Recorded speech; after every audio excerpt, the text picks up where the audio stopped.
చాలా దినముల తర్వాత మరలా మీ ముందుకు రావడం జరిగింది.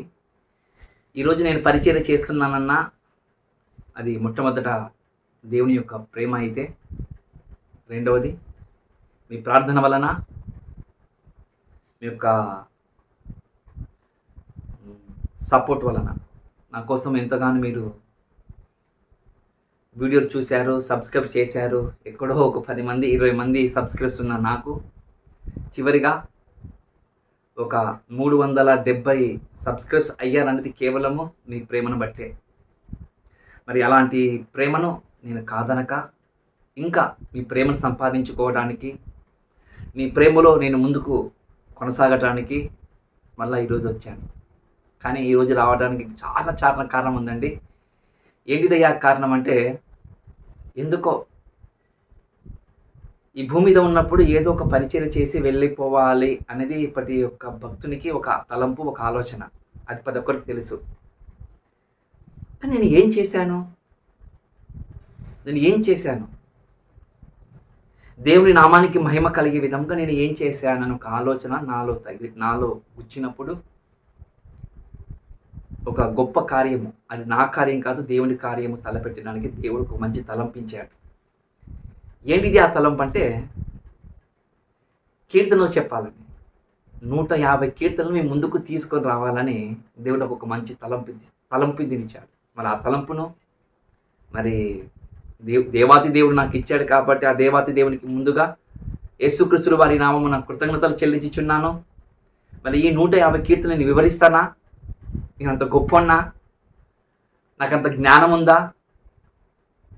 నాకంత వివేచన ఉందా అని ఒక ఆలోచన కూడా నాకు వచ్చింది. ఎందుకంటే 150 కీర్తనలు పెద్ద వాళ్ళు చెప్పారు. ఏఆర్కే మూర్తి గారు ఎంతో వివరించారు. చాలామంది దేవుని కోసం బతకాలని చెప్పుకుంటున్న చాలామంది గొప్ప దైవ సేవకులు వివరించారు. అని వారికంత గొప్పని కాదులేండి. నేను ఏమిటంటే ఒక చిన్న మీ ప్రేమను బట్టే ఈరోజు ఈ విధంగా నేను ముందుకు రావడం జరిగింది. మళ్ళీ ఈ 150 కీర్తనలు వివరించాలని అనుకున్నాను కదా. మళ్ళీ ఈ 150 కీర్తనలను వివరించాలంటే దయచేసి నాకు సపోర్ట్ చేయండి. మీ యొక్క ఉద్దేశాలు ఎలా చెప్తే బాగుంటాయో దయచేసి కామెంట్ చేయండి. ప్లీజ్ పూర్తిగా ఈ వీడియో మాత్రం పూర్తిగా వినండి. ఈ వీడియో మాత్రం పూర్తిగా వినడానికి ప్రయత్నం చేయాలని ప్రభునామమున మిమ్మల్ని అందరినీ కోరుకుంటున్నాను. మళ్ళీ వెళ్దాం. దేవుని యొక్క మహాప్రేమను మనం తొంగి చూద్దాం. ఆయన రాసిన 150 కీర్తనలు పరిశుద్ధాత్మ సహాయంతో ఎంతోమంది భక్తుల చేత రాయించిన ఈ కీర్తనలు ఒకసారి ధ్యానం చేద్దాం. మనం మళ్ళీ మొట్టమొదటి కీర్తన మనం ధ్యానం చేద్దాం. ముందుగా కీర్తనల గురించి కొద్దిగా ఆలోచన చేద్దాం. కీర్తనలు అనగానే మన వాళ్ళకు ఈరోజు క్రైస్తవ ప్రపంచానికి ఎలా ఉందో తెలుసా? ఎలా ఉందంటే, విశ్వాసులు కావచ్చు, పాస్టర్లు కావచ్చు, కీర్తనలు ఎందుకోసం ఉన్నాయి ఇప్పటివరకు తెలియదు. నేను ఏం చెప్తున్నాను? కావాలని మిమ్మల్ని ఎత్తి పొడ్చడానికి మాత్రం చెప్పటం లేదు. నేను నిజం చెప్తున్నాను, వాస్తవం చెప్తున్నాను. ఎందుకోసం 150 కీర్తనలు ఎందుకోసం రాయించాడు? అవి ఎందుకోసం బైబిల్లో ఉన్నాయి? ఒక దిక్కు సేవకులకు తెలియదు, ఇంకా సేవకులకు తెలియకపోతే విశ్వాసులకు తెలుస్తుందా? మీరే ఆలోచించండి. విశ్వాసులకు తెలుస్తుందంటే విశ్వాసులు కూడా తెలియదని గుర్తు చేసుకోవాలి ఒకసారి. మరి అలాంటి విధానంలో మరికొంతమంది ఉద్దేశాలు చెప్తున్నారు. కీర్తనల గ్రంథం గురించి కొంతమంది ఉద్దేశాలు చెప్తున్నారు. జాగ్రత్తగా మీరు వినండి. కీర్తన అనగానే చదవటానికి చాలా తేలికగా ఉంటాయని ఈరోజు విశ్వాసులు చదువుతున్నారు తెలుసా? అదే చదవటానికి తేలికగా ఉంటాయంటే కీర్తనలు. కాబట్టి కొంతమంది అలా చదవటానికి తేలికగా ఉండటానికి కీర్తనలు చదువుతారు. మరికొంతమంది కీర్తనలు మాత్రం చదువుతారు, మిగతా పుస్తకాలు మాత్రం చదవరు. సామెతలు చదువుతారు, కీర్తనలు చదువుతారు. ఎక్కువగా పాత నిబంధనలు ఏ పుస్తకాలు చదివే విధానంలో ఎవరు కనిపించరు మనకు. మీరు ఎవరికైనా ఒకసారి ఆలోచన చేసి అలా కొద్దిగా వెళ్ళి వాళ్ళకు అడగండి. మీరు ఎక్కువగా ఏ పుస్తకం చదువుతారంటే మీరు కీర్తన చదువుతామండి, సామెతలు చదువుతామని చెప్తారు. అన్ని పుస్తకాలు మాత్రం చదవాలి. మరి చూద్దాం. మరి అన్ని పుస్తకాలు చదవకుండా కీర్తనలు మాత్రం చదివితే అలాంటి వారికి ప్రశ్న వేద్దాం. ఎందుకోసం కీర్తనలు ఉన్నాయి 150 కీర్తనలు? దానివలన లాభం ఏంటి? ఈరోజు కొత్త నిబంధనలు అంటే నూతన నిబంధనలో ఉన్న మనము క్రీస్తును పోలిన నడుచుకునవలసిన వారిగా ఉన్న మనము ఈ కీర్తనల ద్వారా మనకి ఏమి ఉపయోగపడతాయి అని దాని గురించి కొద్ది కొద్దిగా జాగ్రత్తగా మనము చూద్దాం.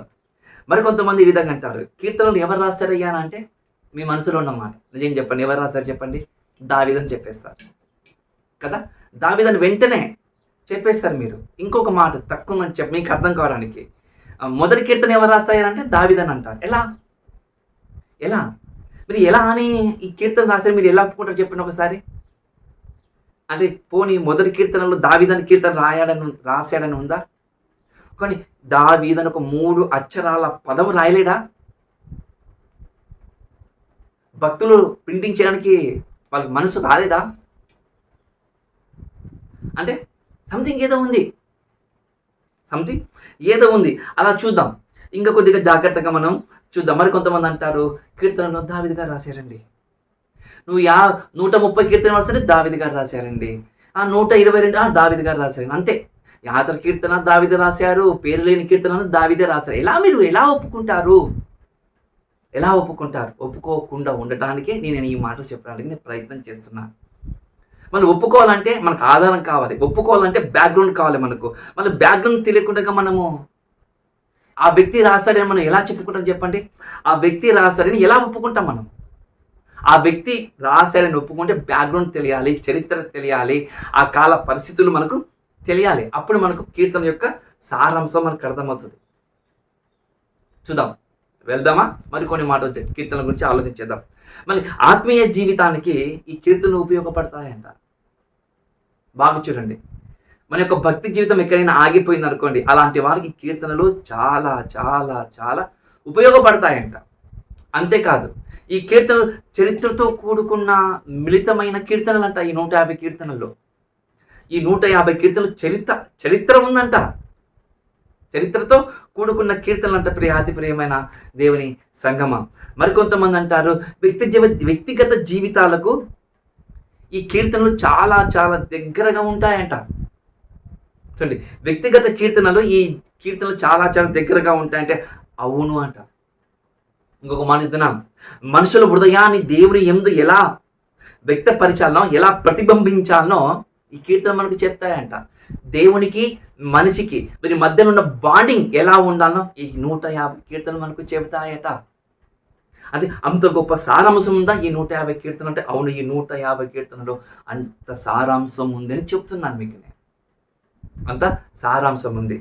చూద్దాం, మళ్ళీ ఇందులో ఎన్ని కీర్తనలు ఉన్నాయంటే 150 కీర్తనలు ఉంటాయని ఇంతకుముందు చెప్తున్నాను, ఇప్పుడు కూడా చెప్పడానికి ప్రయత్నం చేస్తాను. ఈ 150 కీర్తనలో 5 భాగాలు చేశారు. ప్రథమ స్కందం అని, ద్వితీయ స్కందం అని, తృతీయ స్కందం అని, చతుస్కందం అని, పంచమ స్కందం అని. ఎక్కడ నుండి విభజన చేశారు తెలుసా? ఎక్కడ నుండి విభజన చేశారంటే అది కూడా చెప్తాను. ఎందుకంటే కీర్తన గ్రంథం మనం ధ్యానం చేస్తున్నాం కదా, మనకందరికి ఆలోచన రావాలి. ఎప్పుడు మనం మర్చిపోకూడదు. చూద్దాం, మళ్ళీ మొదటి అధ్యాయం, మొదటి కీర్తన నుండి 41వ కీర్తన వరకు ప్రథమ స్కందము అంటారు. అది మొదటి భాగము అంటారు. చూడండి, రెండవ భాగము ద్వితీయ స్కందం 42వ కీర్తన నుండి 72వ కీర్తన వరకు ద్వితీయ స్కందము అంటారు. ఇప్పుడు తృతీయ స్కందము 73వ కీర్తన నుండి 89వ కీర్తన వరకు తృతీయ స్కందము అంటారు. ఇప్పుడు 4వది 90వ కీర్తన నుండి 106వ కీర్తన వరకు 4వ కీర్తన అంటారు. అది జాగ్రత్త మీరు గుర్తుపెట్టగలరు. 4వ భాగము, 4వ స్కందము, చతుస్కందం అంటారు. 5వ పంచమ స్కందము ఎక్కడి నుండి అంటారంటే 107వ కీర్తన నుండి 150 కీర్తన వరకు ఏమంటారు తెలుసా? పంచమ స్కందము అంటే 5వ భాగము. కొన్ని ఇంకా బాగా దీని గురించి ఇంకా కీర్తన గ్రంథం మనం ఆలోచన చేస్తున్నాం కదా, ఇంకా కొద్దిగా డీప్గా వెళ్దాం. మళ్ళీ ఈ 150 కీర్తనలో 1 నుండి 41 కీర్తనల వరకు చెప్పాను కదా, ఇందులో ఎక్కువగా ఎవరు రాసినట్లు కనబడతారయ్యా అంటే దావీదు గారు రాసినట్లు మనకు కనబడుతుంది. ఈ కీర్తనలో ఎవరు రాసినట్లు? దావీదు రాసినట్లు మనకు కనబడుతుంది. అంతేకాదు, ఇప్పుడు ద్వితీయ స్కందం చూసాం కదా, మళ్ళీ ఇందులో ఎవరు ఎక్కువగా రాసినట్లు కనబడుతుందంటే ఈ 42 నుండి 72 వరకు దావీదు రాశారు, కోరహు కుమారుడు కూడా రాసినట్లుగా మనకు కనబడుతుంది. ఇప్పుడు తృతీయ స్కందము ఈ 73 నుండి 89 కీర్తనలు ఎవరికి రాశారయ్యా అని అంటే ఆసాఫ్ గారు రాశారు. అలాగే ఇతరులు కూడా రాసినట్లుగా మనకు బైబిల్ చెప్తుంది. ఇప్పుడు నాలుగోది అంటే చతుస్కందం, క్షమించండి, చతుస్కందము. ఈ 4వ భాగంలో 90వ కీర్తన నుండి 106వ కీర్తన వరకు మోసే కీర్తనలు కనబడతాయి. మనకు ఇతరులు రాసిన కీర్తనలు కూడా మనకు కనబడుతుంటాయి. మీరు గుర్తు చేసుకోవాలి. ఇప్పుడు చివరిది పంచమ స్కందము. ఈ 107 నుండి 150 వరకు ఎవరు రాస్తారయ్యా అంటే దావీదు గారు రాసినట్లుగా, కొంతమంది ఇతరులు రాసినట్లు కనుక మనకు బైబిల్ చెబుతుంది. మరి ఇలాంటి కీర్తనల్లో ఇంకా కొద్దిగా డీప్గా వెళ్ళదాం. మనం ధ్యానం చేస్తున్నాం కదా, ఎప్పుడు మనం అది జీవితంలో మనం ఎప్పుడు మర్చిపోకూడదు. మళ్ళీ బైబిల్ ఎన్ని రకాల కీర్తనలు ఉన్నాయి? 150 కీర్తనలు ఉన్నాయని చెప్పాం కదా. అందులో 5 భాగాలు చెప్పాము. ఎవరెవరు ఏ భాగంలో ఎక్కువగా ఎవరు రాశారు, ఎవరెవరు రాశారని వాళ్ళ గురించి కూడా మనము చూసాము. ఇప్పుడు ఈ 150 కీర్తనలో మనం ఎక్కువగా కనిపించే కీర్తనలు ఏంటి కనబడుతుంటాయి? ఈ సారాంశం చూస్తే కొన్ని మాటలు చెప్పడానికి నేను ప్రయత్నం చేస్తాను. ఈ 150 కీర్తనల్లో కొన్ని కీర్తనలు స్తుతి కీర్తనలు కనబడుతుంటాయంట. ఏ కీర్తనలు? స్తుతి కీర్తనలు కనబడుతుంటాయంట. మరి రెండవది ఏది? విలాప కీర్తనలు కనబడుతుంటాయంట. ఏ కీర్తనలు? విలాప కీర్తనలు. Very good. ఇప్పుడు మూడవది ఏంటంటే కృతజ్ఞత కీర్తనలు కనబడుతుంటాయంట. ఏ కీర్తనలు? కృతజ్ఞత కీర్తనలు కనబడుతుంటాయంట. మరి నాలుగవది ఏం కనబడుతుంటే రాబోయే మెస్సయ్య గారి గురించి కూడా ఈ కీర్తన గ్రంథములో మనకు కనబడుతుంటుంది. ఈ కీర్తన పుస్తకంలో మనకు కనబడుతుంటుంది అంట 150 కీర్తనల్లో. అంటే మొదటిది స్తుతి కీర్తన, రెండవది విలాప కీర్తన, మూడవది కృతజ్ఞత కీర్తన, నాలుగోది మెస్సయ్య కీర్తనలు కనబడతాయి. మళ్ళీ ఐదోది ఏం కనబడుతుందయ్యా అంటే జ్ఞాన కీర్తనలు కనబడతాయంట. ఏ కీర్తనలు? ఐదవది జ్ఞాన కీర్తనలు కనబడతాయట. చూడండి. ఆరవది ఒక విశ్వాసిని కీర్తనలు ఈ విధంగా పెంచే విధంగా, ఒక విశ్వాసాన్ని పెంచే కీర్తనలు కనబడతాయంట. ఒక విశ్వాసిని దేవుళ్ళు బలముగా నిలబెట్టడానికి ఉపయోగపడే కొన్ని కీర్తనలు కనబడతాయంట. ఆరవది.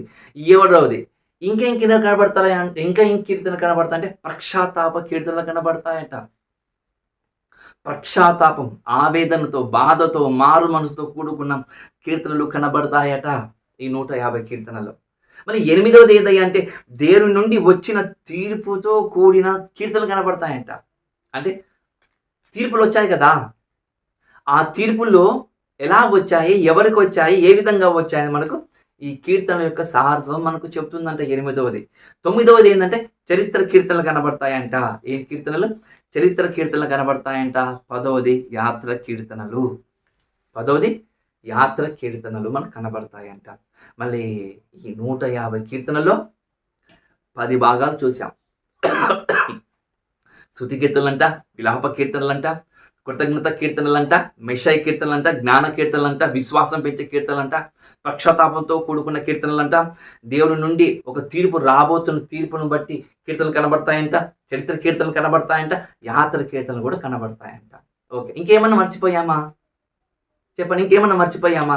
ఏమన్నా మర్చిపోయాం. ఏంటిది? ఎవరు ఎన్ని కీర్తనలు రాశారు, ఎవరెవరు రాశారు మర్చిపోయాం. దీనికి ప్రజెంటేషన్ చేద్దాం. ఈ ప్రజెంటేషన్ చేసి ముందుకు వెళ్ళిపోదాం. ఓకేనా? ఇప్పుడు ఎవరు ఏ కీర్తనలు ఎన్ని కీర్తనలు రాశారా అంటే ముందు ఎవరు? ఎర్రని నేత్రాలు కలిగిన వాడు, ఉంగురాల జుట్టు కలిగిన వాడు, ఆ వ్యక్తి రాశారంట.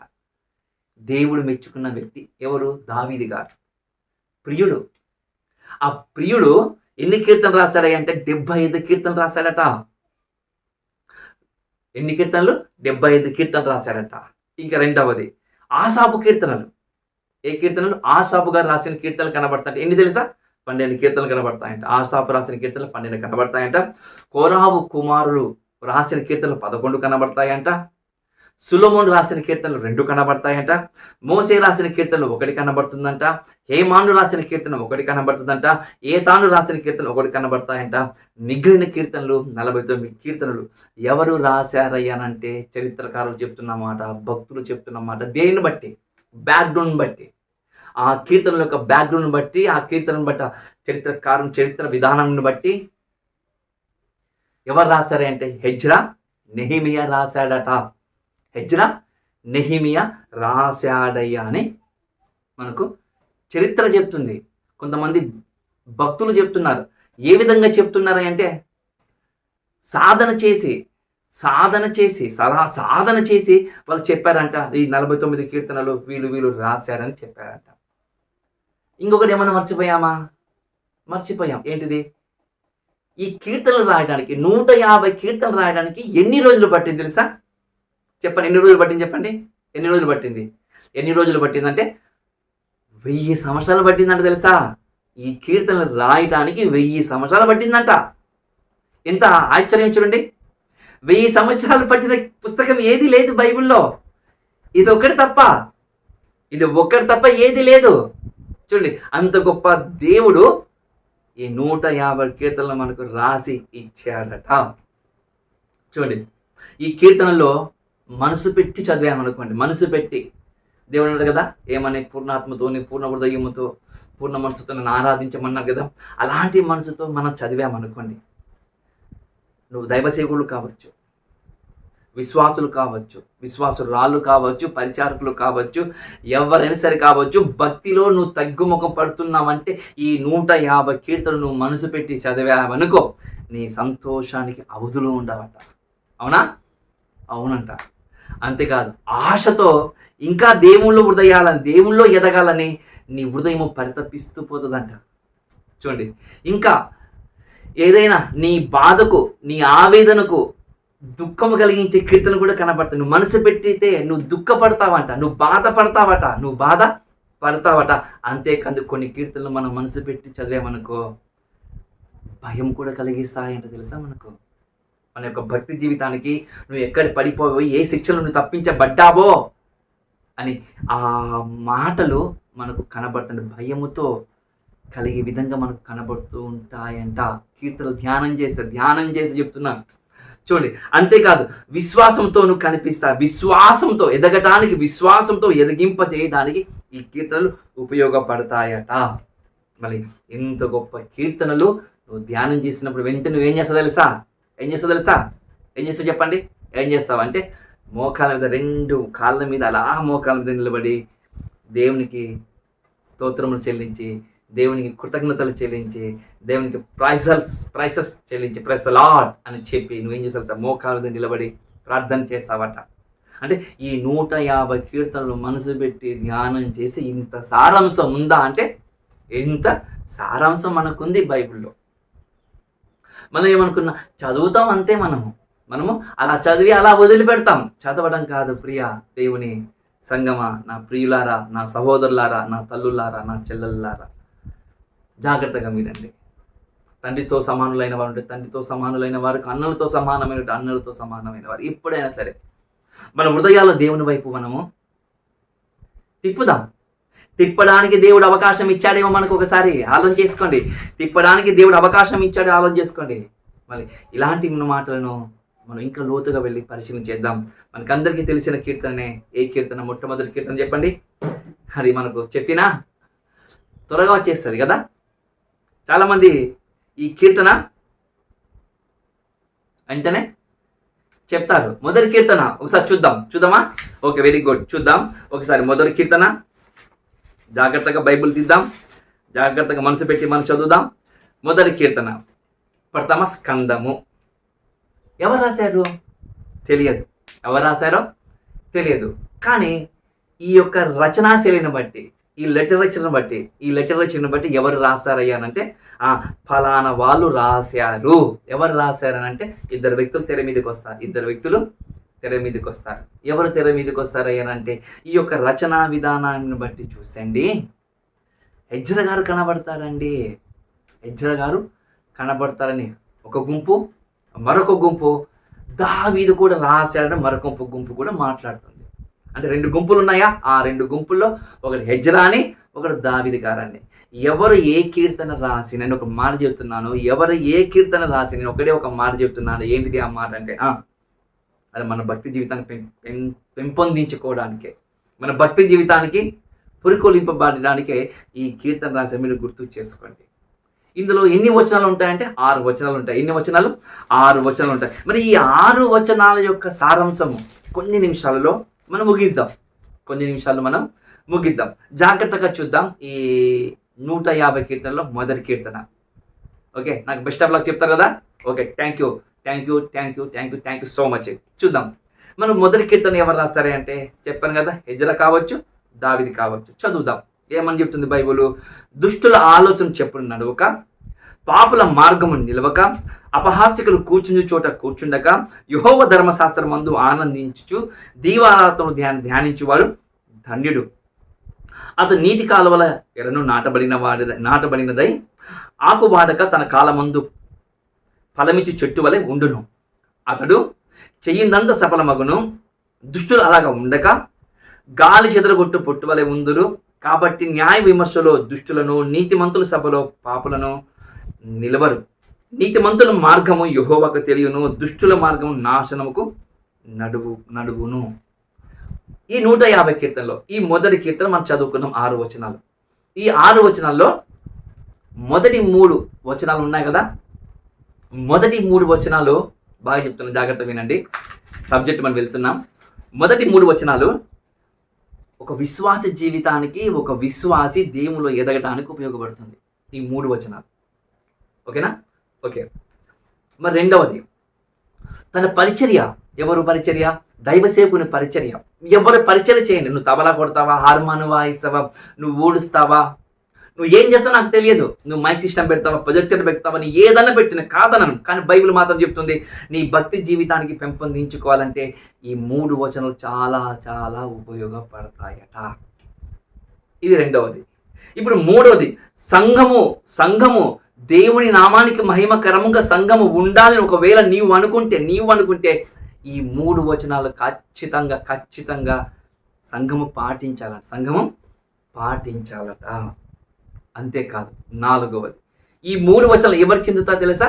ఈ 3 వచనాలు మనసు పెట్టి ఆలోచన చేస్తే కుటుంబానికి, ఒక భర్త కావచ్చు, ఒక భార్య కావచ్చు, దేవుడిచ్చిన గర్వఫలాలు కూడా కావచ్చు. ఒక కుటుంబం ఎలా ఉండాలయ్యా అని అంటే ఈ 3 వచనాలు చాలా చాలా ధ్యానం చేసే తప్ప ఆ కుటుంబం మంచి కుటుంబంగా పిలువబడదని గుర్తు చేసుకోవాలి. అంటే అంత సారం ఉందంటే అవును, అంత సారం ఉందని చెప్పొచ్చు. అంతేకాదు, ఇంకొక మాట ఎద్దునా, ఈ కాలంలో యవనస్తులు ఎలా ఉన్నారు తెలుసు కదా. ఏ విధంగా బీ అని ఎలా పోతున్న పనుల మీద తెలుసు కదా. ఎంత భయంకరమైన చెడు అలవాట్లకు దాసోముగా మిగిలిపోతున్నారు కదా. తల్లిదండ్రుల మాట వినకుండగా, పెద్దలను గౌరవించకుండగా తిరిగిపోతున్న చాలా మంది మనం కనబడుతున్నాం కదా. అలా కనబడుతున్న విధానం మనం ఆలోచన చేస్తే బైబిల్ చెప్తున్న మాట, ఆ యవ్వనస్తుడు వంకర త్రోవలు తిరుగుతూ ఉంటే, బాగా గుర్తుపెట్టుకోండి, వంకర త్రోవలు తిరుగుతూ ఉంటే ఈ 3 వచనాల మీద మనసు పెడితే ఆ వంకర త్రోవలు మానుతాడట. అంత గొప్ప సారం ఉందా? అవును, అంత గొప్ప సారం ఉందని నాకు బైబిల్ చెబుతున్న మాట. అంత గొప్ప సారం ఉందంట. చూడండి, అంతేకాదు ఒక రాజు ఒక దేశానికి న్యాయబద్ధమైన పరిపాలన చెయ్యాలని అనుకుంటే ఈ 3 వచనాలు చాలా చాలా ఉపయోగపడతాయంట తెలుసా. ఈ 3 వచనాలు చాలా చాలా ఉపయోగపడతాయట. చూడండి, అంతేకాదు మరా కొద్దిగా మనం ఆలోచన చేయగలిగితే అది నీకు ఉపయోగపడుతుంది, అది నాకు ఉపయోగపడుతుంది. అది నీకు ఉపయోగపడుతుంది కీర్తన, అది నాకు కూడా ఉపయోగపడుతుంది. ఈ 3 వచనాలు చూద్దాం బైబిల్ ఏమి చెప్తుంది. మొదటి వచనం, దుష్టుల ఆలోచన చొప్పున నడవక, పాపుల మార్గమును నిలవక, అపహాస్యులు కూర్చుని చోట కూర్చుండక. ఏమంటుంది? నడవద్దంటుంది, నిలవద్దంటుంది, కూర్చుండవద్దంటుంది. నడవద్దు. నువ్వు నడిచిన వరకు నీ జీవితం చెడిపోతుంది అంటుంది. నువ్వు నిలవద్దు, నీ క్యారెక్టర్ తగ్గిపోతుందట నువ్వు నిలిస్తే. అంతేకాదు, కూర్చోవద్దు. నువ్వు కూర్చున్నావనుకో నీ జీవితం అక్కడికి ఆగిపోతుందట. ఏమని చెప్తుంది చూడు బైబిల్లో. దుష్టుల ఆలోచన చొప్పున నడవక, పాపల మార్గం నిలవక, హాస్యులు కూర్చుని చోట కూర్చుండక. ఈరోజు మనం ఎక్కడ కూర్చుంటాం? ఈరోజు మనం ఎక్కడ నడుస్తాం? ఈరోజు మనం ఎక్కడ నిలబడతాం? మీరే చెప్పండి. మన ఫోన్లో స్నేహితుల నెంబర్లు ఎక్కువగా ఉంటాయి, ఆత్మీయుల యొక్క ఫోన్ నెంబర్స్ ఎక్కువగా ఉంటాయి. మీరు ఆలోచన చేసుకున్నాం ఒకసారి. నీకు మంచి స్నేహితులు ఎవరైనా ఆత్మీయులు ఉన్నారా అంటే లేరు. మళ్ళీ ఎవరున్నారయ్యా మంచి స్నేహితులు అంటే మంచి స్నేహితులు లేరు. కానీ ఈ 3 క్యారెక్టర్ కలిగిన వారు మన జీవితంలో స్నేహితులుగా ఉన్నారేమో. ఆలోచించి ఒకసారి, ఉన్నారేమో. అలా ఉంటే మన జీవితం ఆగిపోతుందేమో. అలా ఉంటే మన జీవితం అక్కడికి ఫుల్ స్టాప్ అయిపోతుందేమో. అందుకే బైబిల్ చెప్తుంది, ఏమని చెప్తుంది, దుష్టుల ఆలోచన చెప్పుడు నడవక. ఓ యమనస్తుడా, ఓ భర్త కావచ్చు, భార్య కావచ్చు, పాస్టర్ కావచ్చు, విశ్వాసి కావచ్చు, దుష్టుడు అపవాదిగాడు ఎక్కడైతే నడుస్తున్న ఆ మార్గంలో నువ్వు నడవద్దు. అది నీ తల్లి కావచ్చు, నీ తండ్రి కావచ్చు, ఎవరైనా సరే కావచ్చు, నడుస్తున్న మార్గంలో నువ్వు నడవద్దు. పాస్టర్ గారు నడుస్తున్నా సరే నువ్వు నడవద్దు. ఓ విశ్వాసి, నడవద్దు. బైబిల్ చెప్తుంది, దుష్టుల ఆలోచన చప్పుడు నడవక. చూడండి, అలా నడుస్తున్నామా? పరిశీలన చేసుకుందాం. ఎలా ఉండదు ఎట్లా ఉంది తెలుసా? ఈ కాలము దుష్టయుగంతో మనం ఉన్నాము. దుష్టయుగంలో మనం జీవిస్తున్నాం. మళ్ళీ ఈ దుష్టయుగంలో జీవిస్తున్న మనము ఈ జీవితంలో మనము నడవద్దు, నిలవద్దు, కూర్చుండొద్దని చెప్తున్నారు. నడవద్దు, నిలవద్దు, కూర్చుంటుందని చెప్తున్నారు. చూడండి, దుష్టుల ఆలోచన చెప్పుడు నడవక. మనకి ఏదైనా అపాయం కావచ్చు, మంచి ఏదైనా పని చేయాలనుకుంటే మనకి ఎవరికి ఫోన్ చేస్తాం తెలుసా? ఆత్మీయులకు ఫోన్ చేస్తామా? చెయ్యం. ఎవరికి ఫోన్ చేస్తాం చెప్పండి, నిజం చెప్పండి, ఎవరికి ఫోన్ చేస్తామని? మనకి ఎవరికి ఫోన్ చేస్తాం తెలుసా? ఇలాంటి వాళ్ళకి ఫోన్ చేస్తాం. దేవుళ్ళో లేని వారికి ఫోన్ చేస్తాం మనం అంటున్నాం. దేవుళ్ళో లేని వారికి మనం ఫోన్ చేస్తున్నాం అంటున్నాం. అని అలాంటి వాని ప్రకారంగా నువ్వు నడవద్దు. అర్థమవుతుందా? ఇప్పుడు రెండవది చెప్తుంది, పాపుల మార్గం నిలవద్దు. పాపులు నిలుచున్న చోట నిలవద్దు.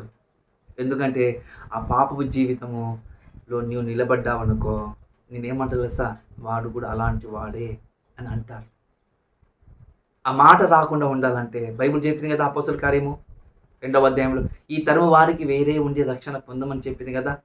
వాడు అలా ఉంటే ఇలా పారిపోవాలి. మనం దుష్టుని చూసి పారిపోయిందా లేదా? ఏసేపు పారిపోయింది. దుష్టులు చూసి పారిపోయిండ్రు. చూడండి, ఏసేపుగా అలా చెయ్యొద్దు. అలా నువ్వు నిలవద్దు. అపహాస్యకుడు కూర్చుంటే చోట కూర్చుని, అపహాస్యం అంటే పని పాట ఉండదు. గాలి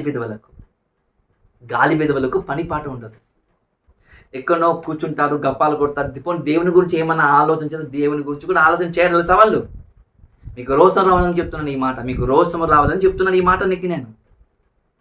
గాలి వెధవలకు, పని పాట లేని వెధవలకు, దుష్టుని తలంపులతో నడుస్తుంటారు, వాళ్ళు నిలుస్తుంటారు, వాళ్ళు కూర్చుంటుంటారు. అలాంటి వారి జతలో నువ్వు కూర్చోద్దు, నడవద్దు, నిలవద్దు అని చెప్తున్నాను. ఎందుకు? నీకు ఒక క్యారెక్టర్ ఉంది, ఉందని చెప్తుంది బైబిల్లో. అలాంటి క్యారెక్టర్ పోగొట్టుకుంటావా నీవు? పోగొట్టుకోకుండా ఉండడానికి బైబిల్ చెప్తుంది మాట. ఎందుకు మొదటి కీర్తనని 150 కీర్తనలు ఎందుకు మొదటి కీర్తన ఉందంటే, నువ్వు భక్తిగా రావాలన్నా, నువ్వు విశ్వాసంగా ఎదగాలన్నా, నువ్వు దైవసేవకుడిగా ముందు కొనసాగబడాలన్నా, నువ్వు దేవుని పరిచయలో పాలిభాగస్తు కావాలన్నా ఈ మొదటి కీర్తన ఎందుకు రాయబడింది తెలుసా? మన భక్తి జీవితానికి ప్రారంభము ఇదే అని చెప్తుంది. ఇట్లా ఉంటే 150 కీర్తనల జీవితానికి ఉప్పెన లాంటి మార్పు తీసుకొస్తుందని చెప్తుంది బైబుల్. చూడండి, మరి అలాంటి మాట చెప్తుంది కదా బైబుల్. మనం ఏం చేస్తాం చెప్పండి? చర్చిల దగ్గరకు కొట్టి బయట పక్క తిరగటం లేదా? అది ఎవరి తలుపు? అంటున్నా నేను. దుష్టుని తలంపు కాదా? బైబుల్ చదవాలని ఒక నిబంధన చేసుకొని ఉన్నామంటే బాగుండేది. బైబుల్ చదవాలి ఒక నిబంధన ఉందా నీలో? ప్రార్థన చేసుకోవాలి ఒక నిబంధన ఉందా నీలో? అంటే దుష్టుడు నీలో ఉన్నాడు కాబట్టి నువ్వు బైబిల్ చదవవు, దుష్టుడు నీలో ఉన్నాడు కాబట్టి నువ్వు ప్రార్థన చెయ్యవు. పేరు మాత్రం గొప్ప, ఊరంతా దిబ్బ ఏమంటారు సామెత, అలా అయిపోతుంది.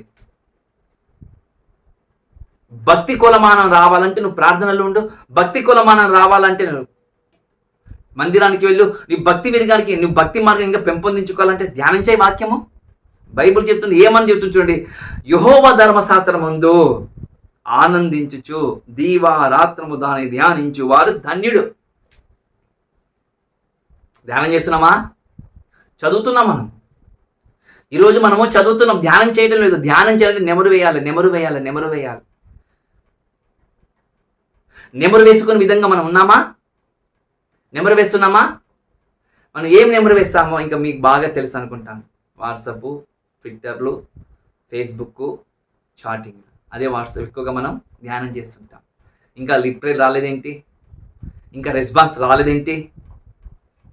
నా డీపీ చూడలేదా? నా స్టేటస్ చూడలేదా? నా మెసేజ్ చూడలేదా? దానికోసం కదా మనం ఎదురు చూసేది. ఎప్పుడైనా సరే మనం ధ్యానం చేస్తున్నామా? బైబిల్ చెప్తున్న మాట, యెహోవా ధర్మశాస్త్రమందు ఆనందించుచు దీవారాత్రములు ధ్యానించువాడు ధన్యుడు. ఎప్పుడైనా సరే మన జీవితంలో ఒక్క పుస్తకం ధ్యానం చేసామా? ఒక్క పుస్తకం ధ్యానం చేసామని అడుగుతున్నాం మనం. ఒక్క పుస్తకం ఇప్పటి వరకు మనం ధ్యానమే చేయలేదు. ఒక అధ్యాయం ధ్యానం చేసాము, ఒక అధ్యాయం కూడా మనం ధ్యానం చేయలేదు. ఎలా? మన భక్తి జీవితం ఎలా? ఆలోచించండి. ఎలా మన భక్తి జీవితాన్ని? అంటే ఏదో ఉంది మన భక్తి జీవితంలో, మనం ఇంకా అక్కడే పడిపోతున్నామంటే దుష్టుడు మనలో కార్యచరణ జరిగిస్తున్నాడేమో, మన హస్తాలలో మనం ఉన్నామేమో, మన హద్దుల్లో మనం ఉన్నామేమో. అందుకే బైబిల్ చెప్తుంది, తండ్రి కావచ్చు, తల్లి కావచ్చు, కొడుకు కావచ్చు, కూతురు కావచ్చు, పాస్టర్ కావచ్చు, విశ్వాసి కావచ్చు, యవ్వనస్తుడు కూడా కావచ్చు, బైబిల్ చెప్తుంది యెహోవా ధర్మశాస్త్రం దీవారాత్రులు ధ్యానం చేయి, నువ్వు ధన్యుడు అవుతావు. నీవు ధన్యుడు అవుతావు. నువ్వు బ్లెస్సెస్ పొందినవాడు అవుతావు. దీవెన పొందిన వాడితో సమానం తెలుసా? ధ్యానం చేయగలిగితే నువ్వు దీవెన పొందినవాడు. అందుకే దావీదు గారు ఒక మాట అంటారు, ఏమంటే, అయ్యా రాత్రి జామున నీ వాక్యం ధ్యానం చేసినప్పుడు నాకు కొవ్వు మెదడు దొరికినట్లుంది అని చెప్పారు. చూడండి, కొవ్వు మెదడు దొరికిందంట రాత్రి జామున ధ్యానం చేస్తుంది. పౌలు కాలంలో రాత్రికాల సమయంలో వాక్యం ధ్యానం చేస్తున్నానంట. ఒక యవనస్తుడు పడి చనిపోయాడట. పరిగెత్తుకుని వచ్చి పౌలు గారు కాపాడారు. కానీ ఇప్పుడు చచ్చిపోయినాం అనుకో, ఎవరు కాపాడతారు? అలాంటి వరాలు ఉన్నాయా? లేవు. మళ్ళీ అలాంటి వరాలు లేనప్పుడు మనం ఎలా కాపాడతాం? మనం చూడండి, ధ్యానం చేయాలంట. ఏమని చెప్తుంది బైబిల్? ఎలా ధ్యానం చేయాలంటే, బైబిల్ మీకు చెప్పింది మీకు తెలుసు అనుకుంటాను. ద్వితీయోపదేశకాండము 6వ అధ్యాయము 6వ వచనములు. కూర్చుంటప్పుడు, లేచేటప్పుడు నీ కొడుకు బాగుండాలి, నీ కూతురు బాగుండాలన్నా, నీ ఫ్యామిలీ బాగుండాలన్నా బైబిల్ చెప్తున్న మాట, నువ్వు కూర్చుంటప్పుడు, నిలిచేటప్పుడు, త్రోవ నడిచేటప్పుడు, నిద్రపోయేటప్పుడు, నిద్ర లేచేటప్పుడు యెహోవా ధర్మశాస్త్రం నువ్వు ఏం చేయాలి? ధ్యానం చేయి, అభ్యాసింపజేసి నీ కొడుకుకో, నీ కూతురుకో. తండ్రిగా నువ్వు అలా చేస్తున్నావా? నువ్వు తండ్రిగా అలా చేస్తున్నావా? తల్లిగా నువ్వు అలా చేస్తున్నావా అని అడుగుతున్నా మీకు నేను. చేస్తున్నావా? నీకే అభ్యాసం చేయడానికి రాకపోతే నీ కొడుకులు ఎలా పెంచుతావు దేవునిలో? నీకే అభ్యాసం రావడానికి రాకపోతే నువ్వు భక్తి జీవితాన్ని ఎలా పరిపూర్ణంగా కొనసాగిస్తావు చెప్పు? ఎలా కొనసాగిస్తావు? ధ్యానం చేయి, అభ్యాసం చేయమని చెప్తుంది. మాకు చదువు రాలంటారు, డబ్బు 100 రూపాయలు ఇచ్చి 500 రూపాయలు అంటే తీసుకుంటావా? దానికి మాత్రం చదువు వస్తుంది. కిలో చికెన్ ఇచ్చి, కిలో చికెన్ చెప్తే ½ కేజీ చికెన్ ఇస్తే ఇది కేజీ చికెన్ అంటే తీసుకుంటా సరిపోతుందా? దానికి తెలివి ఉంటుంది, దీనికి జ్ఞానం ఉంటుంది. బట్టల బిల్లు 2000 అయ్యిందని 4000 చెప్తే ఇస్తావా? దానికి జ్ఞానం ఉంది మనకు. బైబిల్ కాడికి వస్తే చదువు రాదంటారు. అది ఎంతవరకు రైట్ అండి? ఎంతవరకు రైట్ అది? బైబిల్ చెప్తుంది ధ్యానం చేయి, నేర్చుకో. బైబిల్ చెప్తుంది చదువు వస్తుంది. ఒక పెద్ద బాల శిక్ష తీసుకో, పుస్తకం తీసుకో, చదువు నేర్చుకో. చదువు నేర్చుకుంటే పరువు పోదు. చదువు నేర్చుకుంటే నీ తలకిట్టం కిందికి పడిపోదు. చదువు నేర్చుకుంటే నువ్వు ప్రయోజకుడిగా అవుతావు దేవునిలో. అందుకే బైబిల్ చెప్తుంది, ఏమని చెప్తుంది? నువ్వు ఇలా చదువు అని చెప్తుంది బైబిల్. ఒకసారి యెహోషువ గ్రంథము 1వ అధ్యాయం చూద్దాం. ఒకసారి మనము యెహోషువ గ్రంథము 1వ అధ్యాయం 8వ వచనం. యెహోషువ గ్రంథము 1వ అధ్యాయము 8వ వచనం. 8వ వచనం చూడండి ఏమంటుంది. ఈ ధర్మశాస్త్ర గ్రంథము నీవు బోధింపక తప్పిపోకూడదు. అది నీవు కావచ్చు, నేను కావచ్చు, కుటుంబంలో భర్త కావచ్చు, భార్య కావచ్చు. జాగ్రత్తగా వినండి. నీ సంఘములో యవనస్తులు బాగుండాలన్నా, నీ సంఘము బాగుండాలని బైబిల్ చెప్తున్న మాట. ఈ ధర్మశాస్త్ర గ్రంథం ముందు నీవు బోధింపక తప్పిపోకూడదు.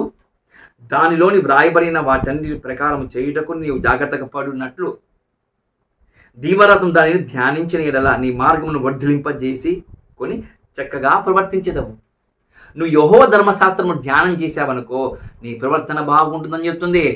భర్త కావచ్చు, భార్య కావచ్చు, పాస్టర్ కావచ్చు, విశ్వాసి కావచ్చు, యవ్వనస్తుడు కూడా కావచ్చు. చెప్తున్నాను, యవ్వనస్తుడు కూడా కావచ్చు. బైబిల్ చెప్తుంది నీ ప్రవర్తన బాగా పెట్టుకోవాలంటే బైబిల్ చెప్తున్న మాట నువ్వు ధ్యానం చెయ్యి. నువ్వు ధ్యానం చెయ్యి. యెహోవా ధర్మశాస్త్రం లా ధ్యానం చెయ్యి. తోరా ధర్మశాస్త్రం తోరా అంటారు హీబ్రూలో. ధ్యానం చెయ్యి. ఏమని చెప్తుంది 9వ వచనము, నేను నీకు ఆజ్ఞాపించి ఉన్నాను కదా, నిభ్రము కలిగి ధైర్యముగా నుండుము, దిగులు పడకము, జడియకము, నీవు నడుచు మార్గమంతటి నీ దేవుడైన యెహోవా నీకు తోడై ఉంటాడు. నువ్వు ఈ ధర్మశాస్త్రము, ఈ వాక్యం ధ్యానం చేసావనుకో, మైహూనా అంటాడు దేవుడు. నేను ఉన్నాను కదా, నీకు భయం ఎందుకు? నీకు భయం ఎందుకు అంటుంది బైబుల్. మనం అలా ఉన్నామా? అలా బతుకుతున్నామా? అలా కొనసాగుతున్నామా? చూడండి ఎంత చక్కగా చెప్తుంది. చూడండి బైబిల్లో ఎంత చక్కగా చెప్తుంది. చూడండి బైబిల్ మనకు అద్భుతంగా చెప్తుంది. అద్భుతంగా మనకు చెప్తుంది. ఏమని? నువ్వు ధ్యానం చెయ్యి. ధ్యానం చేయడమే కాదు, నువ్వు ధైర్యముగా ఉంటావు. నువ్వు దిగులు పడకవు, నువ్వు జడియకవు. ఎందుకంటే దేవుడు నీ పక్షమున ఉన్నాడు కాబట్టి నీవు భయపడవు. అలా ధ్యానం చేసేవాడు ఎలా ఉంటాడయ్యా అంటే ఒక చెట్టుతో పోలుస్తున్నాడు. చూడండి, ఒక చెట్టుతో పోలుస్తాడు. ఎలాంటి చెట్టుతో పోలుస్తున్నాడు తెలుసా? ఒక మాట అంటున్నాడు. అతడు ఏమంటున్నాడు? అతడు నీటి కాలువల ఎలా నాటబడిన వాడై ఆకు వాడక తన కాలమందు ఫలమిచ్చి చెట్టు వలె ఉంటాడు. అతడు చేయనంత సఫలమగును. ఒక వ్యక్తి అంట ఎలా ఉంటాడయ్య అంటే ఒక పచ్చగా ఉంటాడంట, ఫలమిచ్చి చెట్టు వలె ఉంటాడంట. ఆ చెట్టు లోపలికి వేరు పోయే కొద్దీ ఆ చెట్టు పచ్చదనం పెరుగుతుందంట. నువ్వు వాక్యం ధ్యానం చేసే కొద్దీ నీ ప్రవర్తన తీరు మారుతుందంట, నీ భక్తి జీవితం మారుతుందంట. ఇంకా ఒక మాట చెప్తున్నా, పరిపూర్ణులు కావడానికి ఉపయోగపడుతుందంట ఈ మొదటి కీర్తన. ఎందుకు ఉపయోగపడుతుందో తెలుసా? పరిపూర్ణులు కావడానికి ఈ మొదటి కీర్తన ఉపయోగపడుతుందట. చూడండి ఎంత అద్భుతమైన మాట చెప్తాను చూడండి దేవుడు మనకు. ఎంత అద్భుతమైన మాట చెప్తాను చూడండి. పచ్చగా ఉంటాడంట, ఫలాలిచ్చి చెట్టు వలె ఉంటాడంట. నీవు, నీ కుటుంబము, నీ సంఘము ఎలా ఉంటే పచ్చగా దేవుని నామానికి మహిమ తీసుకొచ్చే విధముగా, ఆయన కీర్తి ప్రతిష్ట నిలబెట్టే విధంగా పచ్చగా ఉంటావట నువ్వు. అలా మనసుందా మనకు? అలా ఉండాలని మనసుందా మనకు? అందుకు ఒక మాట చెప్పారు. ఇర్మీయా గ్రంథంలో ఒక మాట చదువుతాను. ఇర్మీయా గ్రంథము 17వ అధ్యాయము 8వ వచనము. ఇర్మీయా గ్రంథము 17వ అధ్యాయము 8వ వచనము. 17 నుంచి చదువుకుందాం. యెహోవాను నమ్ముకొని వాడు ధన్యుడు, యెహోవా వానికి ఆశ్రయముగా నుండును. వాడు జలముల యొద్ద నాటబడిన వారి చెట్టు వలె ఉండును. అది కాలువల వరను దాని వేలను తనను వెట్ట కలిగినను దానికి భయపడవద్దు. అది ఆకుపచ్చగా ఉండును. వర్షం లేనన్ని సంవత్సరములు చింత నొందవు, కాపు మానదు. హృదయం అన్నిటికీ మోసకరం కాబట్టి అది ఘోరమైన వ్యాధి కలది కాబట్టి దాన్ని గ్రహింపగలవాడు ఎవడు అని బైబిల్ చెప్తుంది. ఏమని చెప్తుంది మనకి 8వ వచనంలో 9వ వచనం. నువ్వు వాక్య ధ్యానం చేసావనుకో నువ్వు ఎలా ఉంటావు తెలుసా? కొన్ని సంవత్సరాలు నీళ్లు లేకపోయినా సరే ఆ చెట్టు పచ్చగా ఉంటుంది. ఎందుకు పచ్చగా ఉంటుందంటే భూమి లోపలికి పోతుందంట వేరు. నువ్వు దేవుళ్ళు కూడా అలాగే ఉన్నావనుకో, కష్టాలు వచ్చిన, శ్రమలు వచ్చినా, ఇరుకులు వచ్చినా, ఇబ్బందులు వచ్చినా, వర్షాలు పడకపోయినా, నిన్ను అవునన్న వాళ్ళే కాదన్నా, నీ ముక్కు మీద ఏలు పెట్టి చూపించినా నువ్వు బైబిల్ చెప్తున్నమాట, ఒరే నీ భక్తి జీవితం తగ్గదురా, నువ్వు పచ్చగానే ఉంటావురా, నీవు పచ్చగానే ఉంటావురని బైబిల్ చెప్తున్నమాట. బైబిల్ చెప్తున్న మాట చెప్పు. అంటే ఒక పరిపూర్ణమైన స్థాయిలో ఉంటాడు. ఇది ఎవరికైనా వర్తిస్తుంది అంటే మన ప్రభువైన యేసుక్రీస్తుకి కీర్తన వర్తిస్తుంది. ఆయన అలాగే ఉన్నాడు, దృష్టిని చోటు లేదు, ధ్యానం చేశాడు, పరిచయం చేశాడు, బోధించాడు, నేర్పించాడు. ఆయన నేను ద్రాక్షావల్లిని తీగలు మీరు నన్ను ద్రాక్షావల్లి ఆయన నేర్పించాడు, తీగలకి నేర్పించాడు. ఇప్పుడు మనం కూడా ఇప్పుడు నేర్పియాలి. మనము కూడా నేర్పి. చూడండి, ఇది మొదటి భాగం, 1 నుండి 3 వచనాల వరకు. ఇప్పుడు 4, 5, 6 వచనం త్వరగా అయిపోతుందిలేండి. ఓకే, త్వరగా అయిపోతుంది. ఏమంటారు? దుష్టులు అలాగా ఉండక గాలి చెదరగొట్టు పొట్టు వలె ఉందురో. మరి ఎలా ఉంటారు అంటే, దుష్టుడు అలా ఒక గాలి వచ్చినప్పుడు ఏ విధంగా పొట్టు ఏ విధంగా ఎగిరిపోతుంటుందో, ఒక చెత్త ఏ విధంగా ఎగిరిపోతుంటుందో, ఒక కాగితాలు ఏ విధంగా ఎగిరిపోతుంటుందో, వీడు కూడా అంతే. వీడు కూడా అంతే. దుష్టుడు ఎలా ఉంటాడంటే తెలుసా? వారు ఉండడట, గాలి చెదరగొట్టు పొట్టు వలె ఉంటాడంట. అవకాశం ఇచ్చిన దుష్టునికి, అది విశ్వాసులు కావచ్చు, పాషలు కావచ్చు, కుటుంబం కావచ్చు, ఎలా ఉంటుందంటే ఆ కుటుంబం గాలికి చెదరగొట్టు పొట్టు వలె ఉంటారు. గాలికి చెదరగొట్టు పొట్టు వలె ఉంటారు. దేవునికి స్థానం ఇవ్వక అపవాదిగానికి స్థానం ఇస్తే ఎలా ఉంటుందయ్యా కుటుంబం కావచ్చు, సంఘము కావచ్చు, భక్తి జీవితం కావచ్చు అంటే, ఏదో ఒక చిన్న శ్రమ వెంబడి శ్రమ వచ్చిందనుకో ఎగిరిపోతామంట. దేవులో నిలబడబట్ట మనం. గాడ్ ఇమేజ్ మారిపోతుందట, దేవుని గుర్తే మారిపోతుందట, దేవుడే మారిపోతాడట మనకు. అలా చేయము మనం. అలా చెప్తుంది. దుష్టులు అలాగా నుండక గాలి చెదరగొట్టు పొట్టు వలె ఉందురు అలా ఉంటారంటారు. అందుకంటే చూడండి, కాబట్టి న్యాయ విమర్శలో దుష్టులు, నీతి మంతుల సభలో పాపులు నిలవరు. ఒకరొకరు వేరు. దుష్టుడు వేరు, నీతిమంతుడు వేరు, విశ్వాసి వేరు, అవిశ్వాసి వేరు, భక్తుడు వేరు, భక్తిహీనుడు వేరు. ఇద్దరు ఒక చోట ఎలా ఉంటారు? ఉండరు. భక్తిహీనులు చోట ఉంటారు, నీతిమంతులు చోట ఉంటారు. భక్తిపరులు ఉండే చోటులో ఉంటారు, భక్తిహీనులు చోటులో ఉంటారు. అంటే వారొక మార్గం వీరొక మార్గమా? 2 మార్గాలు ఉన్నాయంట. దేవుడు అందుకే అన్నాడు కదా, ఏమనన్నాడు? ఇరుకుమాను ప్రవేశించుటకు పోరాటం చెయ్యుడే. 2 మీ ఎదుట ఉంచా నేను, విశాల మార్గం ఉంచాను, ఇరుకు మార్గం ఉంచాను. మత్తయి సువార్త 7వ అధ్యాయంలో మనకు కనబడుతుంది కదా, 13, 14 వచనాలలో 2 మార్గాలు మీ ఎదుట ఉంచాను. ఏ మార్గానికి వెళ్దాం? విశాలమైన మార్గం వెళ్తామా?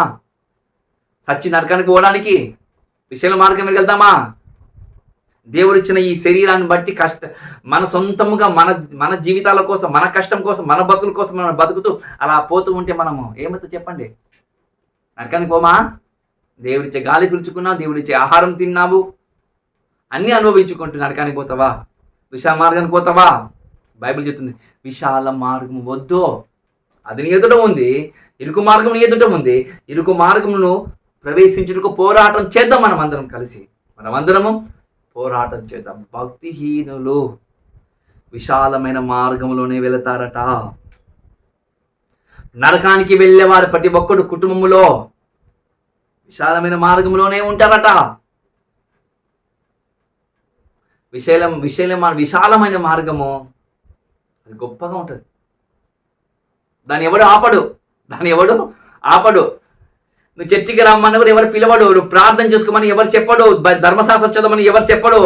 బైబిల్ చదవమని ఎవరు చెప్పడు. వరే దేవుని పోలి నడువురని ఎవరు చెప్పడు. అది విశాలమైన మార్గం. ఇరుకు మార్గం వస్తేనే చదువురా, ప్రార్థన చేసుకోరా, బైబిల్ చదువురా, నీతిని అనుసరించురా, సంఘానికి రారా అంటారు. అది ఇరుకు మార్గం. అందుకే బైబిల్ చెప్తుంది, ఏమని చెప్తుంది? 6వ వచనం, నీతిమంతుల మార్గం యెహోవాకు తెలియను, దుష్టుల మార్గం నాశనమునకు నడుపును. నీతిమంతుల మార్గం దేవునికి తెలుసట. నీతిమంతుల మార్గము యెహోవాకు తెలుసు. అందుకే అన్నాడు ఏమని? అహరోనుకు వద్దని నాకు మోషే కావాలని అనుకున్నాడు. చూడండి, దేవుడు దావీదు అన్నలు నాకు వద్దు, దావీదే కావాలనుకున్నాడు. చూడండి, బాగా ఆలోచన చేసుకోండి. ఈరోజు బైబిల్ మనకు ఒక మాట చెప్తుంది, నీతిమంతుల మార్గం మనకు తెలుసు కదా. ఇప్పుడు ఆ నీతిమంతుడు యేసుక్రీస్తుల వారైతే ఆయన మార్గం నడవటం మనకు ఇష్టం లేదా? ఇంకెన్ని రోజులు బతుకుదాం మనం దేవునికి వ్యతిరేకంగా? దుష్టుని అవకాశం ఇచ్చుకుంటూ ఇంకెన్ని రోజులు బతుకుదాం మనం? నీతిమంతుడు తెలుసు, నీతిమంతులు ఇలా ఉంటారని కూడా తెలుసు, అయినా కూడా మనము ఎక్కడ వేసిన గొంగళి అక్కడనే ఉంటున్నాం అంటే లాభం ఏంటి చెప్పండి? అందుకే ఒక మాట చెప్తుంది. రోమా రాసే పత్రిక 12వ అధ్యాయంలో 2వ వచనంలో. అమ్మాని జాగ్రత్తగా చూద్దాం. రోమిలకు రాసే పత్రిక 12వ అధ్యాయంలో 2వ వచనము చూద్దాం. 1 నుంచి చదువుకుందాం. కాబట్టి సహోదరులారా, పరిశుద్ధమును దేవునికి అనుకూలమైన సజీవ యాగముగా మీ శరీరమును ఆయనకు సమర్పించుకునుడని దేవుని వాత్సల్యతను బట్టి మిమ్మల్ని బతిమాలుకొనుచున్నాను. ఇట్టి సేవ మీకు యుక్తమైనది. మీరు ఈ లోక మర్యాదను అనుసరింపక ఉత్తమమును అనుకూలమును సంపూర్ణమైన దేవుని చిత్తం ఏదో పరీక్షించి తెలుసుకున్నట్లు మీ మనసు మారి నూతనమగునట్లు రూపాంతరం పొందుడి. రూపాంతరం పొందాలట. ఈ మొదటి కీర్తన సారాంశం ఏమో తెలుసా? రూపాంతరం పొందటానికే. ఇలా ఉంటే రూపాంతరం పొందుతావో. దుష్టుల ఆలోచన నడవద్దు, నిలవద్దు, కూర్చుండవద్దు. రూపాంతరం పొందాలంటే యెహోవా ధర్మశాస్త్రం చదువు, ధ్యానం చెయ్యి. పాత నిబంధనలు యేసుక్రీస్తు వారి గొప్పగా రాయబడ్డాయి కదా. ఆయన జననము గురించి, ఆయన పరిచర్య గురించి, ఆయన మరణము గురించి, ఆయన పునరుద్ధానము గురించి రాయబడింది కదా. పాత నిబంధన ధ్యానం చెయ్యి. భక్తులు అదే కదా చూసింది. కనపడిన యేసుక్రీస్తుని వారిని అనుసరించారు కదా పాత నిబంధనలు భక్తులందరూ. మోషే నడవలేదా? ఒక అబ్రహం నడవలేదా? విశ్వాస వీరుల జాబితా పట్టిక ఉంది కదా. మరి వాళ్ళందరూ నడిచారు. ఇప్పుడు మనం కూడా నడవాలని ప్రభునామమును కోరుకుంటూ కొద్ది మాటలు ముగిస్తున్నాను.